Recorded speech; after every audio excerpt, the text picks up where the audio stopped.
Good afternoon, and welcome to Skyworks Solutions' second quarter fiscal year 2020 earnings call. This call is being recorded. At this time, I will turn the call over to Mitch Haws, Investor Relations for Skyworks. Mr. Haws, please go ahead. Thank you, Cheryl. Good afternoon, everyone, and welcome to the Skyworks second fiscal quarter 2020 conference call. With me on the call today are Liam Griffin, our President and Chief Executive Officer, and Kris Sennesael, our Chief Financial Officer. Before we begin, I would like to remind everyone that our discussion will include statements relating to future results and expectations that are or may be considered forward-looking statements. Please refer to our earnings press release and recent SEC filings, including our annual report on Form 10-K, for information on certain risks that could cause actual outcomes to differ materially and adversely from any forward-looking statements made today. Additionally, the results and guidance we will discuss include non-GAAP financial measures consistent with past practice. Please refer to our press release within the Investor Relations section of our company website for a complete reconciliation to GAAP. With that, I'll turn the call to Liam. Thanks, Mitch, and welcome everyone. Before we begin the overview of the business and our Q2 results, I wanted to provide an update on the COVID-19 outbreak impacting individuals, companies, governments, and markets across the globe. Our thoughts are with the millions who have suffered the effects of this global pandemic. At Skyworks, we are deeply engaged with our own employees, a team of more than 9,000 deployed across the globe. Since the crisis began, we have taken early and aggressive actions to protect our people. We've implemented multiple safety protocols, including social distancing, daily temperature testing, and heightened sanitation standards. In addition, we initiated rotating shifts at our global manufacturing sites. The implementation of these protective measures has collectively allowed Skyworks to better safeguard employee health while simultaneously supporting our business and manufacturing sites worldwide. Finally, an update on the temporary suspension of activity in our Mexicali facility.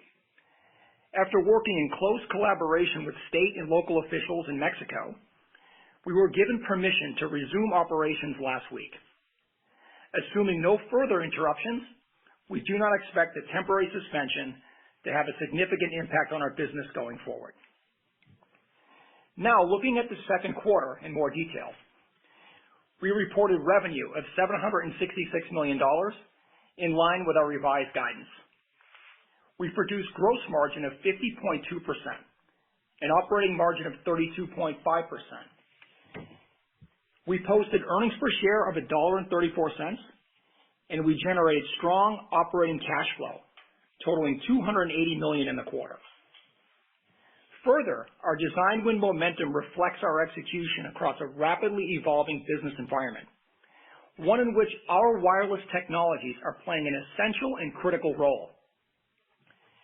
We are enabling markets from telemedicine to emergency response, remote work, online education, real-time security, streaming entertainment, and safe store-to-door food delivery.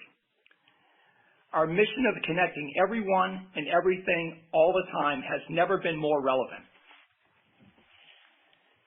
During this time of social distancing and decreased travel, the technologies Skyworks provides have become a primary means of connecting people all over the world. The rollout and adoption of 5G and other advanced wireless technologies, such as Wi-Fi 6 and enhanced GPS, have become the pillars in support of the vast connected economy.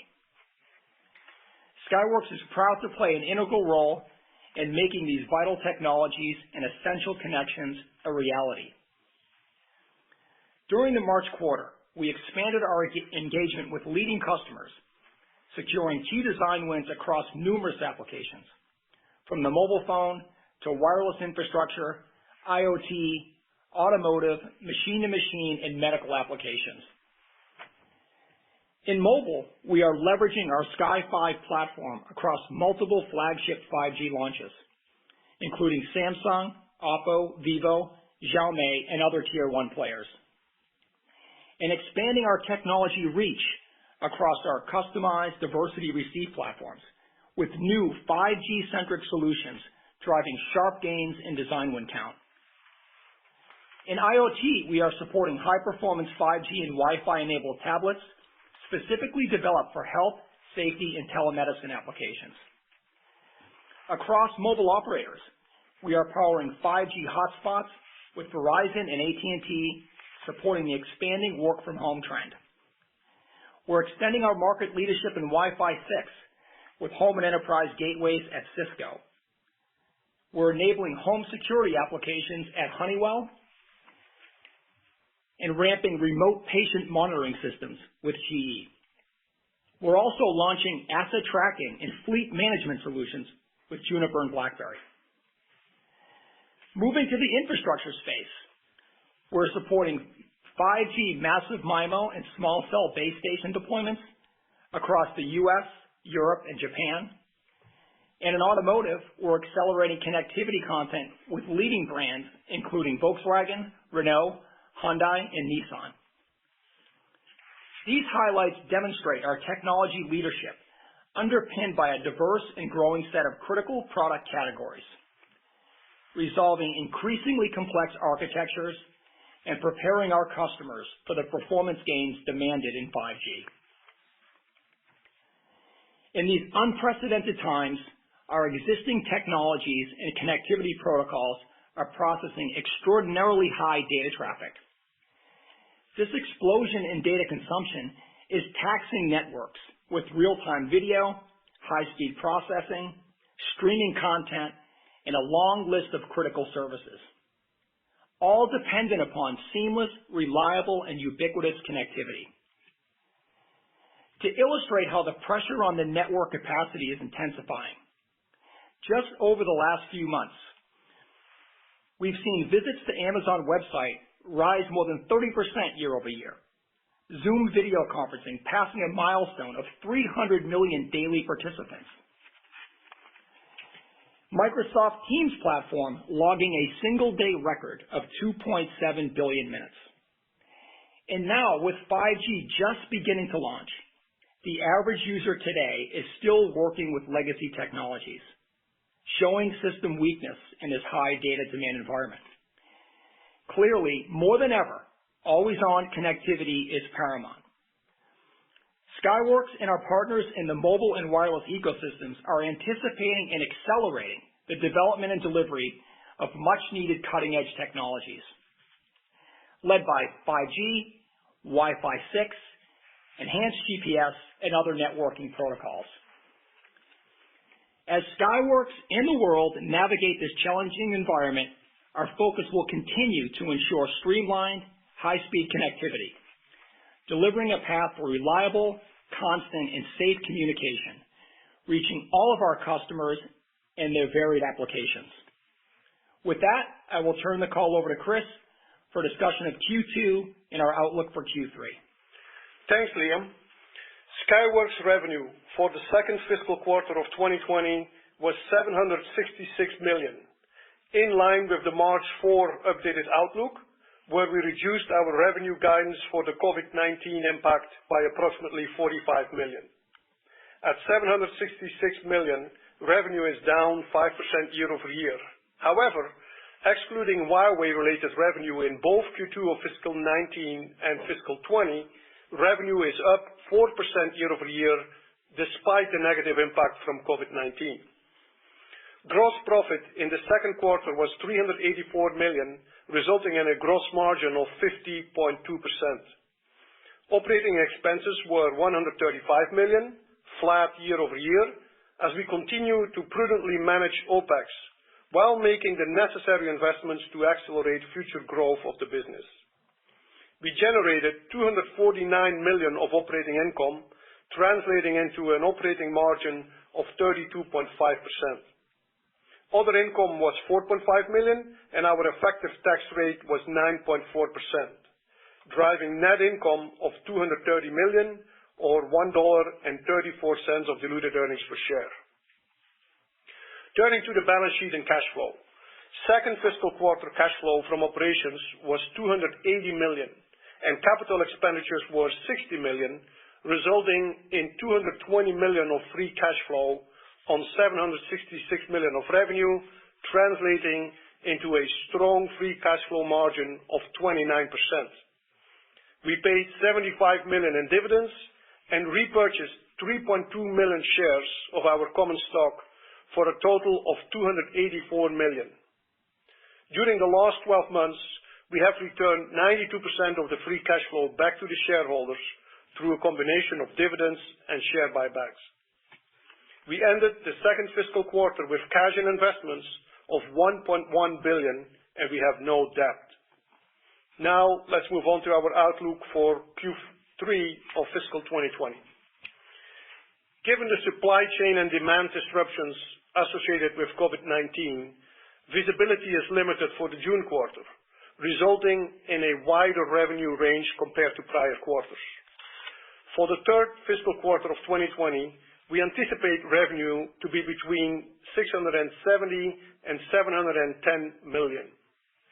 We expect gross margin to be approximately 50% and operating expenses flat with Q2 at approximately $135.5 million.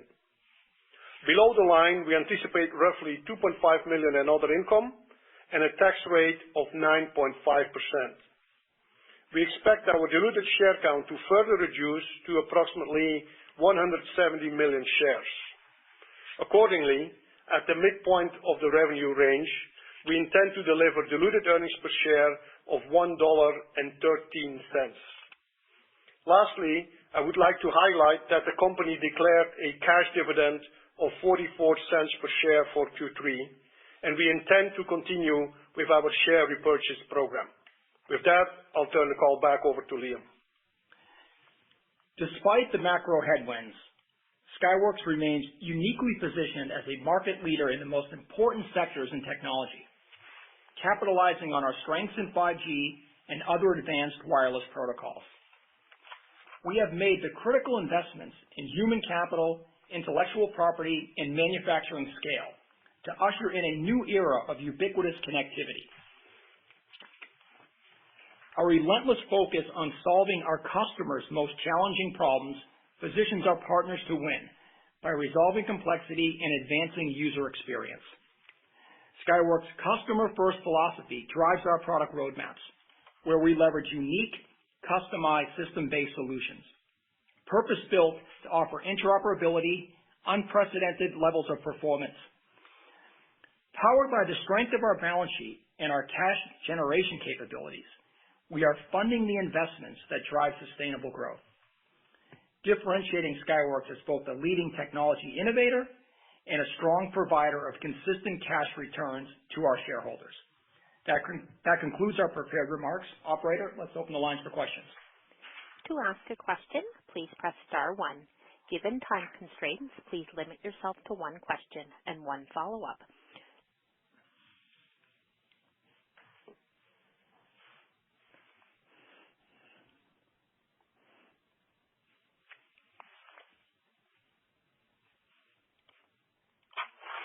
Operator, we're ready for the first question. Yeah.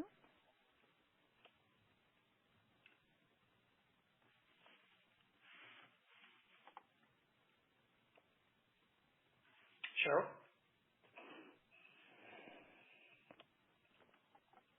Vivek, your line is open. Oh, sorry, I didn't realize.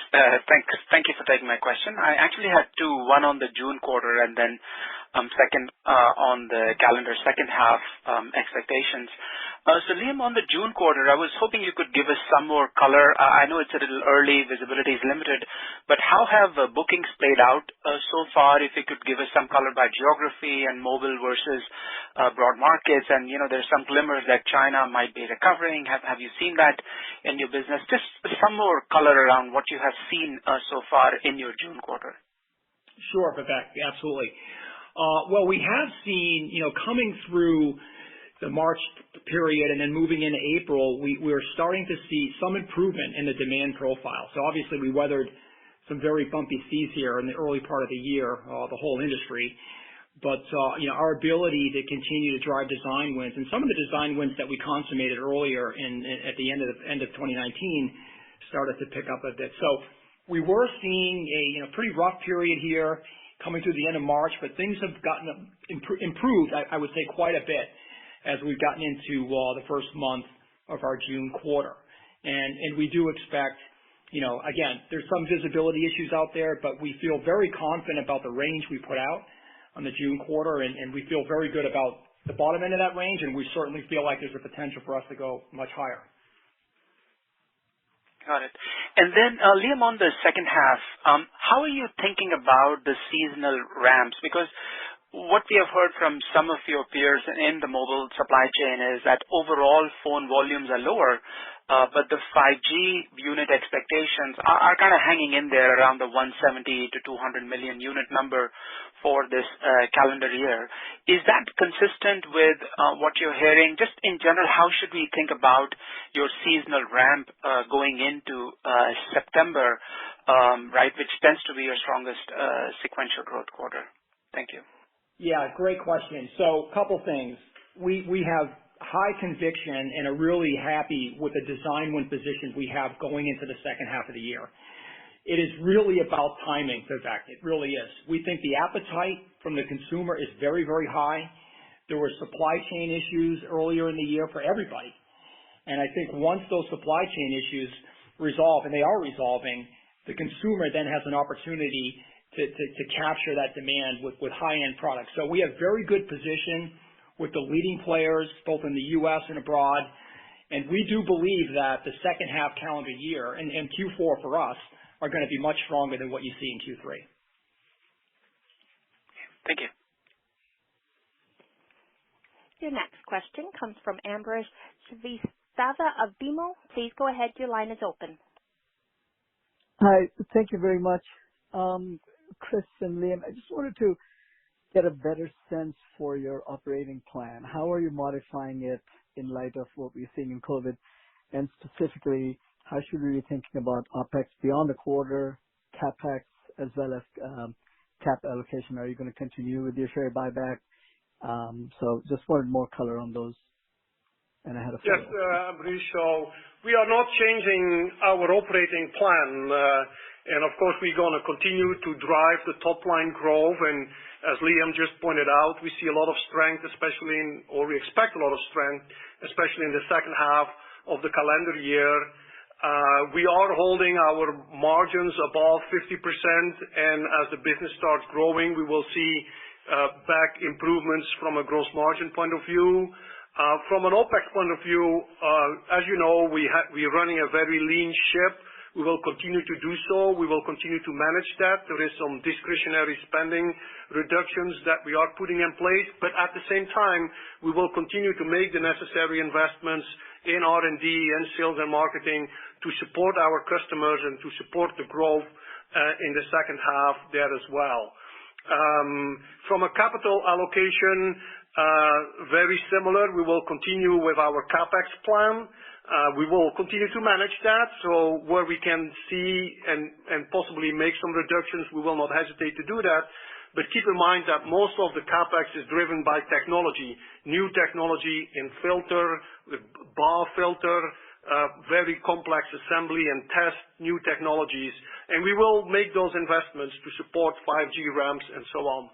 And then last but not least, as we indicated, we will return most of our free cash flow back to the shareholder, combination of our dividend program, as well as continue to execute on our share buyback program. Okay, sounds good. Sounds like you're very confident about at least things that you can control in light of what we are seeing. I had a very quick follow-up on the inventory days. Days went up a lot. We were expecting March in absolute dollars to go up. Is there a risk of obsolescence here on the inventory side? No. So from an inventory point of view, we are running slightly higher than normal. We actually increased inventory in the March quarter with $44 million, and days of inventory is now at 155 days, which is slightly higher than normal, but it is by design, right? We have increased our buffer stocks. We have increased even finished goods inventory. We kept the loading in our factories. Again, it's all in support of the ramp in the second half, and we want to make sure we continue to deliver on time to our customer. It actually came in pretty handy. As you know, we had a temporary suspension in our Mexicali factory. We were able to continue to deliver products to our customers. Luckily, that situation now has been resolved. While we are building this inventory, there is very few or little risk from an E&O point of view. And despite all of that, we continue to deliver a very strong free cash flow. Your next question comes from Chris Caso of Raymond James. Please go ahead. Your line is open. Yes, thank you. For first question, can you break down the revenue from the various segments, and specifically with the broad market business, if you could talk about the near-term trends that you're seeing in that business as you go into June. Yes, Chris. So in the March quarter, mobile was approximately 70% of total revenue, which was down mid-teens on a sequential basis, which is somewhat in line with normal seasonality. And it was flat on a year-over-year basis. Of course, that includes the reduction in Huawei, because if I exclude Huawei in Q2 of fiscal 19 and Q2 of fiscal 20, the mobile revenue was actually up almost 10% on a year-over-year basis, driven by content gains as well as the early 5G ramp with our Chinese customers. So our broad markets business was approximately 30% of total revenue in the March quarter. It was down mid-single digits sequentially, but we do expect it to be up sequentially in the June quarter, in part driven by the work from home, learn from home trend that results in strength in PC, tablets, wearables, Wi-Fi hotspots, the adoption of Wi-Fi 6, and other wireless protocols. Okay, great. Thank you. As a follow-up, perhaps you can give us a little more color on the China business. And in particular, I think it's helpful to, separate perhaps some of the production issues some of your customers may have had in the March quarter when some of their facilities shut. And, obviously it would have gotten better from there. But perhaps what you could, to the extent you have visibility in what's happening within demand and how those customers are selling through phones, as they get to at least, some degree of what's going to be the new normal, particularly within China. Sure, Chris. Yeah, and what we're seeing is that the Chinese account's actually recovering faster than some of the other players in the U.S. I think they were the first to be hit by the virus, and they're the first to come out of it. So we are benefiting from some of the key brands, Oppo, Vivo, Xiaomi, even some new growth now coming up with 5G with Samsung. And that portfolio right now is actually, it's not quite where it was, a year ago, but it's starting to move. The 5G penetration is strong and the velocity is picking up. So I think the unit growth is starting to pick up, but the content within the units is really important to us. So we're seeing, very meaningful content improvement in 5G in China. And again, we've talked about it before, but you have to have that backward compatibility for 3G, 4G, then 5G. So there's a really nice incremental move for us. There's also a great deal of complexity for the customer, and our job is to resolve that and lever the integrated solutions like Sky5 to make it really easy for the client. So we are starting to see that, and the Chinese brands today are really, starting to move. There's still a lot of upside there from our base today, but they are starting to show some real good progress. Thank you. Your next question comes from Craig Hettenbach of Morgan Stanley. Please go ahead. Your line is open. Great. Thank you. Just following up on the broad markets business, and any additional context you have in terms of, supply versus demand. Certainly there's been some demand impacts here, but also, customers kind of looking to secure supply. So just curious to how you're seeing that play out in your broad markets business.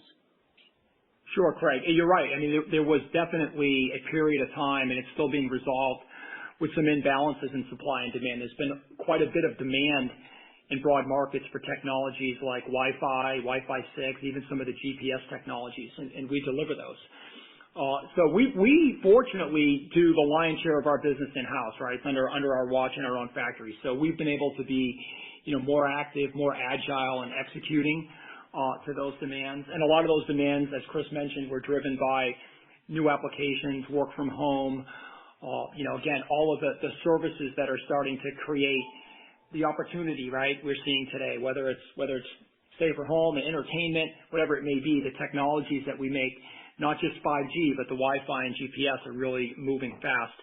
So we're getting to a point where, the supply and demand intersection is closing, but we do see a meaningful change in user appetite for the technologies, right? I think you're going to see more and more folks now truly adopt telemedicine or truly adopt video conferencing. Some of these things that were kind of nascent and really hadn't been played out. So we're looking forward to that. And the Wi-Fi 6 technologies, as I said, are probably the leader in broad market. But we're also generating new wins with very, very important customers globally that 3 or 4 years ago really weren't on our list. Names like GE, names like Honeywell, Raytheon, to continue to really broaden that reach and that side of the market. Got it. And then just, Liam, just for a follow-up for the flagship phones in the back half of this year, can you talk about just kind of year to year, how you're feeling about kind of the content? Sure. Well, as I said, we've got some pretty important players launching 5G. And the 5G story is all about incremental content, also incremental complexity. And I think it will be, revealed that our solutions fared very, very well, and our content opportunity was meaningful. And we executed on that. So some of that stuff hasn't hit the market yet, but we know we're winning and where we're headed, and it's a positive move. We'll start to see that into Q4 and into our fiscal Q1, which would be the December quarter. So Q4, September through December, you're going to see a lot of that traction launch. Your next question comes from Blaine Curtis of Barclays. Please go ahead. Your line is open. Hey, thanks for taking my question.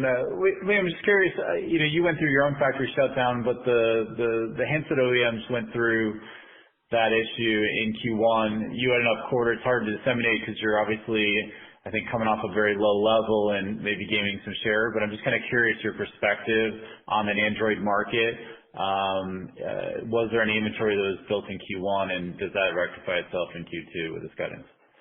Yeah, I think, it feels like we're normalizing right now, Blaine, and starting to get to a point where there's real acceleration in supply chain. As you noted, throughout this period, getting from February to now, there's been a tremendous amount of supply chain breakdowns everywhere. We're fortunate that we have our own facilities and we can manage our house pretty well, but it's very challenging for the overall industry with, some locations and some factories just not being able to get employees, right? For obvious reasons, for health reasons. But I feel like that's starting to abate now, and we're seeing more improvement. If you look at the Android cycle, we have really good print position with MediaTek as an example, and they've been a real strong feeder for Asia and other emerging markets. Also, we're seeing some really good things, as I mentioned, with the Oppo, Vivo, Xiaomi names as we go forward, and the supply chains today, again, are getting cleaned up pretty quickly, specifically in China and other Asian markets. So we feel like that could pick up.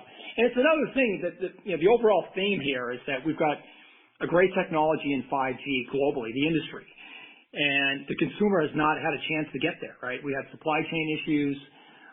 We had some supply chain shocks in some cases where the technology wasn't there. We have people staying at home that are not going to the stores. This is all going to abate, and the demand and the consumption for the technology is going to be there. And I think wireless, in this period of time that we've all been dealing with here, stay-at-home period, we recognize that the wireless devices that we have really are the bread and butter of our communication, our ability to work, our ability to communicate with family. It's really important, and I think the appetite for the technology is going to only increase, and the opportunity for companies like Skyworks, we're happy to play a role in advancing those technologies into the future. Thanks. And I just want to ask you on your BAW efforts, and Qualcomm's been very vocal about their confidence in their SAW technology. You saw this Broadcom asset, I guess, ultimately not get sold. Can you point out anything that, in terms of what you're shipping today for BAW, and then as you look out in the back half of next year, in terms of shipping into, a mid-high band a module. Where do you see that for Skyworks down the road? Sure. The story is getting better and better, Blaine, with respect to BAW. So we have some meaningful design wins that have been shipping, but the quantity of the device count now is going way up. So we're broadening the set of customers, and then some of the very strategic customers, the volumes and units there are picking up. So we actually, I'm going to give you a highlight reel stat here. We crossed 100 million units of BAW-enabled devices about 2 weeks ago since we launched the BAW technology. So we're really pleased at the launch. It's taken a little time, but we're accelerating. We have opportunities across the board with new customers. We have design wins with strategic customers today, and we're going to continue to advance that technology. And all that stuff's being done in-house with our engineering teams, our fabs, our IP, and just driving a technology solution that customers really want. Your next question comes from Edward Snyder of Charter Equity Research. Please go ahead. Your line is open. Thank you very much. Liam, you mentioned the sharp gain in DRX modules content or design wins based on 5G content. Is any of that due to finally getting a transmit function in the DRX modules to support MIMO or CA or diversity, or is it still all on the receive side? And are you in production on a BAW duplexer yet? Yeah, it's a great question. So the DRX category, as you know, has really been an incredible performer in mobile device, capitalizing on downlink.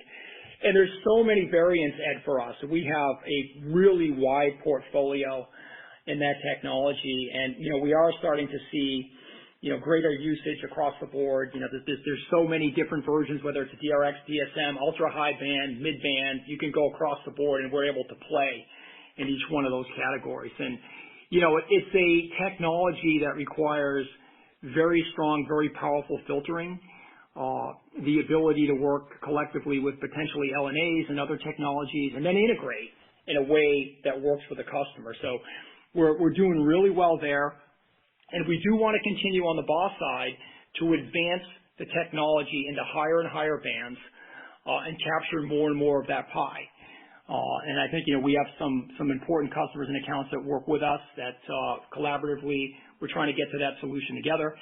But along the way, the DRX solutions are gaining a lot of share, a lot of traction. They're extremely valuable to the customer. It's a high-end solution at very fair pricing and allows the customer to get a great end solution. So that technology continues to move.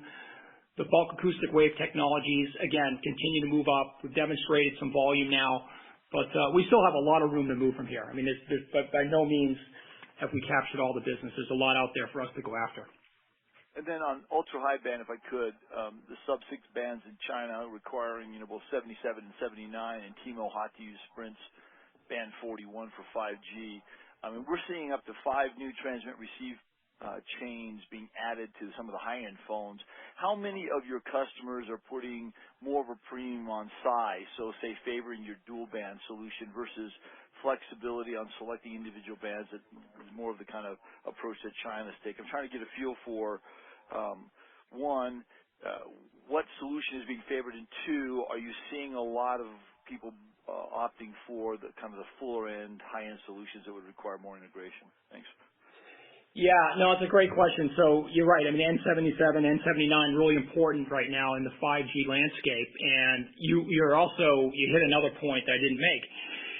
The integration is so vital. The integration for us isn't just kind of a cool thing to package. It is really about densifying the product. And Chris mentioned some of our capital investments are really around packaging advancements.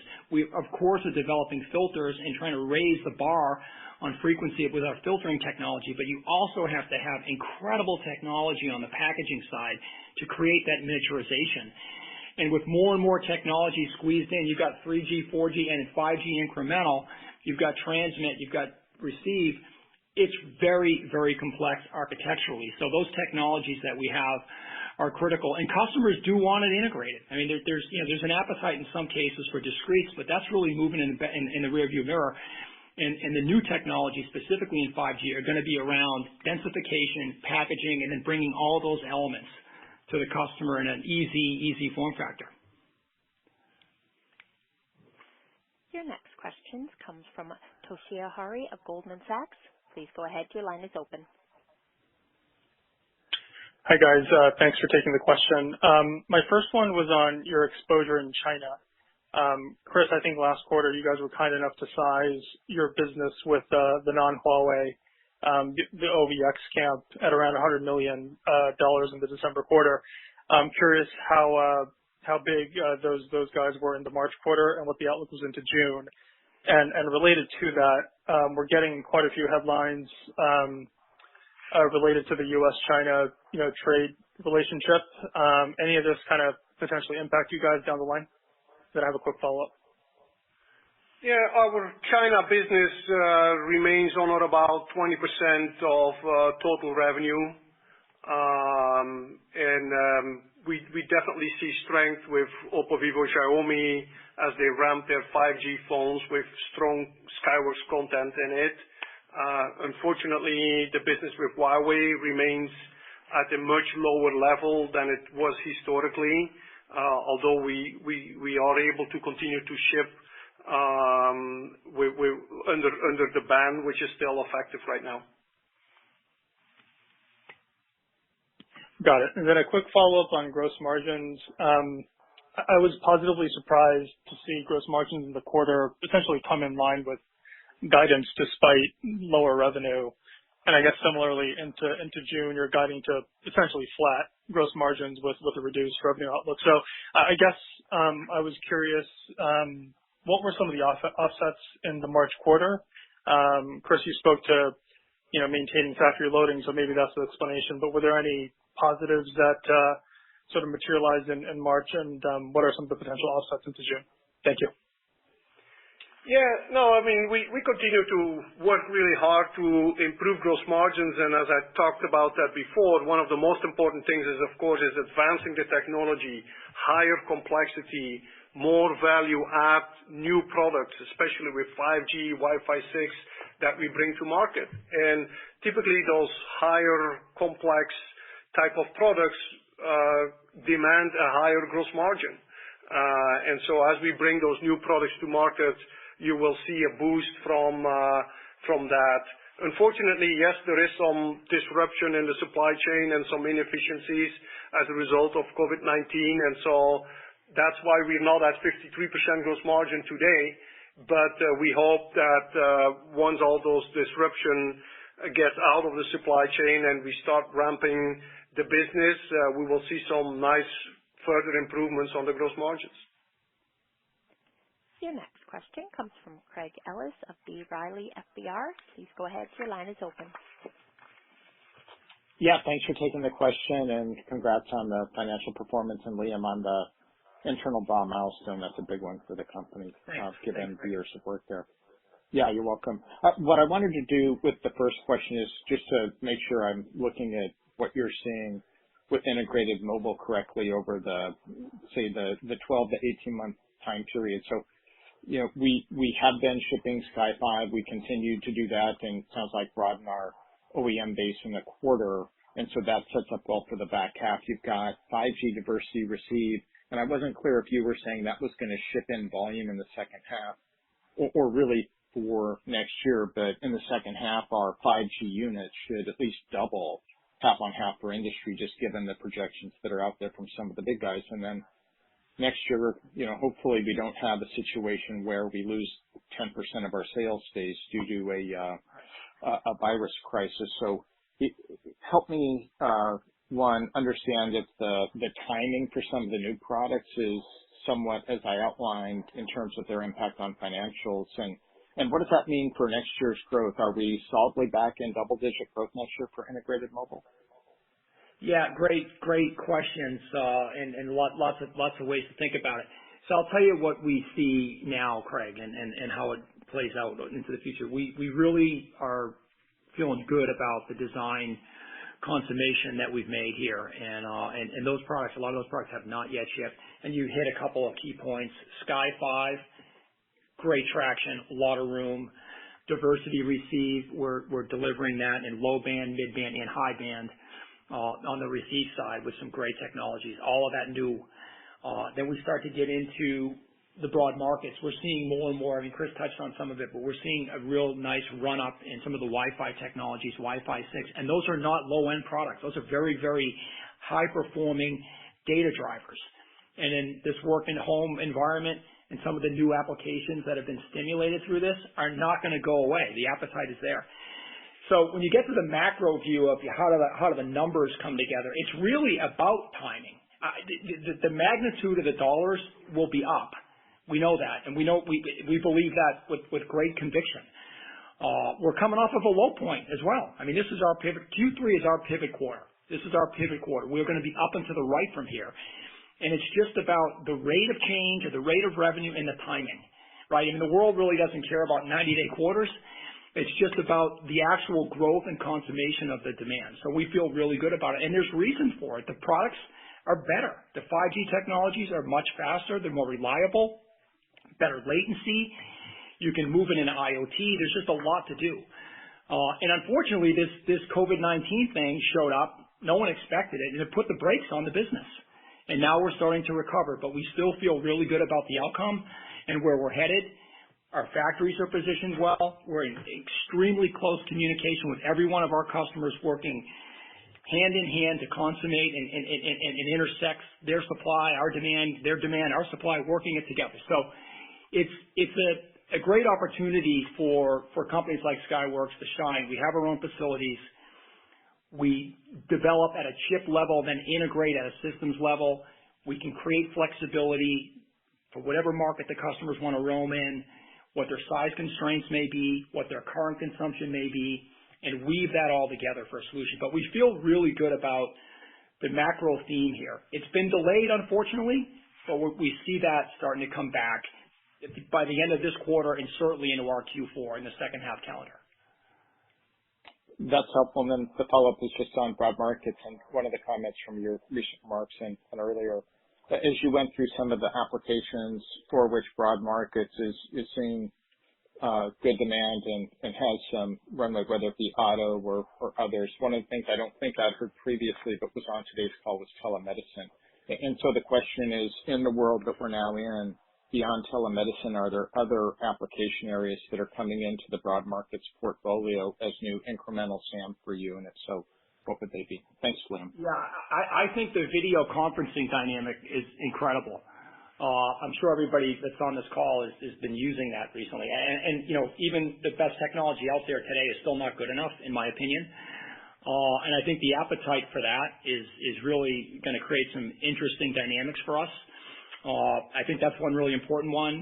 You know, I think the service community is going to be a big deal right now. I mean, you're seeing how the world has evolved.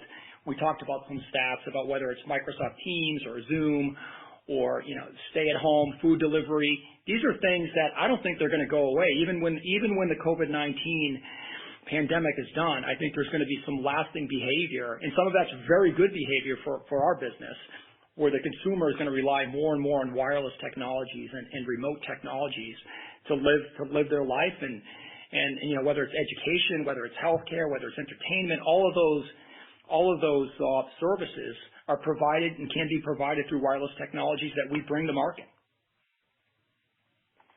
Your next question is from Bill Peterson of J.P. Morgan. Please go ahead. Your line is open.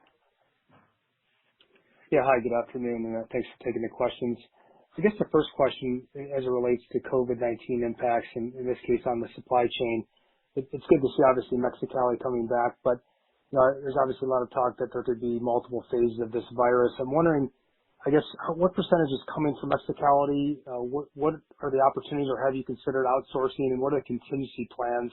And I guess how conceivable is it if you did need to bring up a secondary or third party to manufacture some of your products? Yeah, so Bill, approximately 70-75% of the revenue is being generated out of the back-end facility in Mexicali.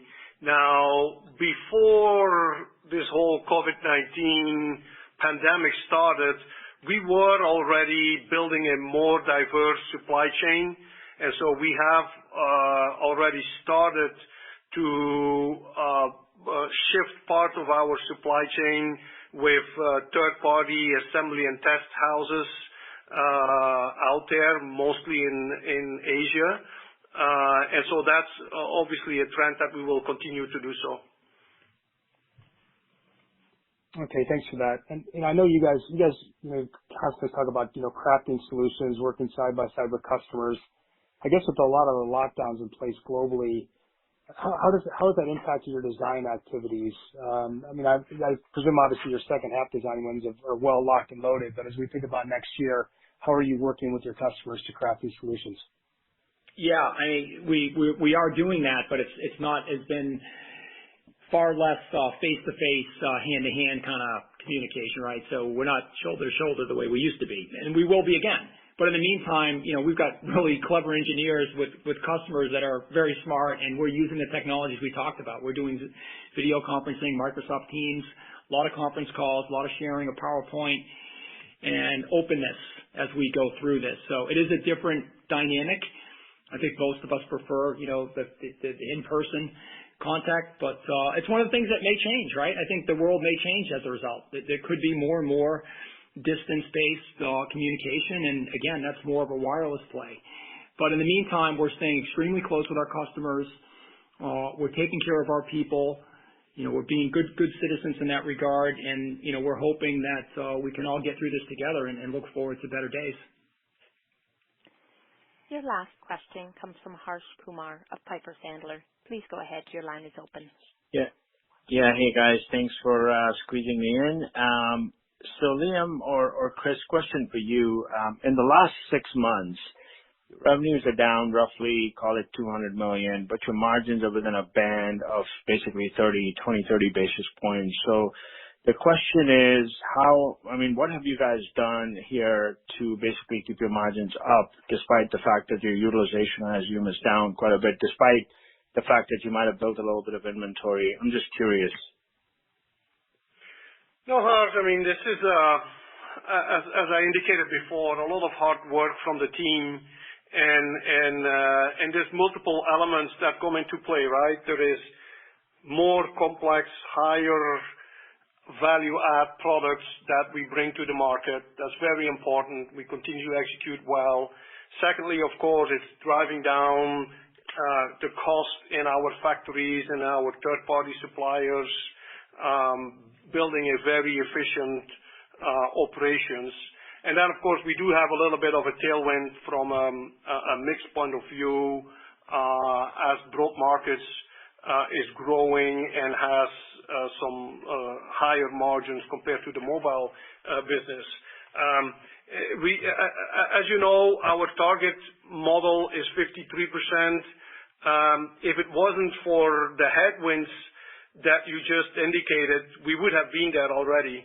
But unfortunately, we have to deal with those headwinds, and we're dealing with it. And so, as I indicated before, in the second half, 2020 and beyond, when those headwinds become tailwinds, we will see some nice further gross margin improvements. It's pretty impressive, guys. I just wanted to ask if there was anything going on. And then secondly, we've heard a lot. You guys have called out China, particularly the new 5G phones, Oppo, Vivo, etc., in the last few calls. And I was curious if you guys you think you're actually gaining a lot of share, or is it just a situation where China as a country is going to 5G, and you're just getting your fair share there? No, the way we see it, and we have really good intel on this, is that we are gaining a lot of share, and part of it is the ability to do that integration and make it easy for the customer. So there's a great deal of interest and appetite and demand in China for a 5G product, and what we're doing is we're bringing in a highly complex, configured customer-by-customer Sky5 platform, so that those customers don't have to deal with all the complexity and burden of laying out, 40, 50 different discrete devices to create a 5G engine. We're going to do it for them. And so that's been really the play for us, and it's worked out great. It gives our customers a faster time to market. It lowers their need for engineering burden. We can do that for you, and then we bring it to the market uniquely and differentiated. Ladies and gentlemen, that concludes today's question and answer session. I will now turn the call back over to Mr. Griffin for any closing remarks. Thank you all for participating on today's call. We look forward to talking with you at upcoming events this quarter. Thank you. Ladies and gentlemen, that does conclude today's conference call. We thank you for your participation.